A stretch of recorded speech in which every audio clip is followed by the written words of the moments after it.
ఇప్పుడు no cost cough syrup తో 60 రూపాయల విలువ గల ఇన్హేలర్ పూర్తిగా ఉచితం. దెబ్బకి దగ్గు జలుబు మాయం. లేని లిక్కర్ స్కామ్ పై ప్రజల్లో విషం నింపే ప్రయత్నం చేస్తున్నారని ఏపీ ప్రభుత్వంపై మండిపడ్డారు వైసీపీ స్టేట్ ఆర్డినేటర్ సజ్జల రామకృష్ణారెడ్డి. భీమ్ కంపెనీకి అసలు బ్యాంక్ అకౌంటే లేదన్నారు. తన కుమారుడిపై వస్తున్న ఆరోపణల్లో వాస్తవం లేదన్నారు సజ్జల. ఈరోజు నీకు చంద్రబాబు నాయుడు గారికి అక్కడ స్కామ్ అనేది ఇక దొరకట్లా లేదు. లేని స్కామ్ మీద ఏ రకంగా ప్రజల్లో విషం నింపాలా, తలకాయల్లో అది ఎక్కించాలా, దుష్ప్రచారం ఏ రకంగా చేయాలా, ఆ నెగిటివ్ ప్రాపగండా ఎట్లా నడపాలా, ఏదో ఉంది అని ఎట్లా చూపించాలా.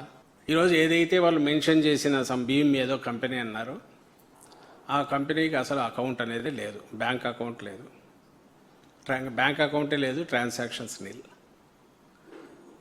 That was an intention. Activity ఏదైనా చేయాలనుకొని కంపెనీ ఫామ్ చేశారు తప్ప ఎలాంటి యాక్టివిటీ లేదు. అకౌంట్ లేని దాని ద్వారా కంపెనీ ద్వారా ఎట్లా లిక్కర్ స్కామ్ అనబడే వీళ్ళంటున్న స్కామ్ అంటూ ఉంటే దాంట్లో నుంచి ఎటు రూట్ త్రూ చేస్తారనేది అది సింపుల్ లాజిక్. అది లిక్కర్ దాంట్లో స్కామ్ ఉంటే ఎక్కడ ఉంటుంది?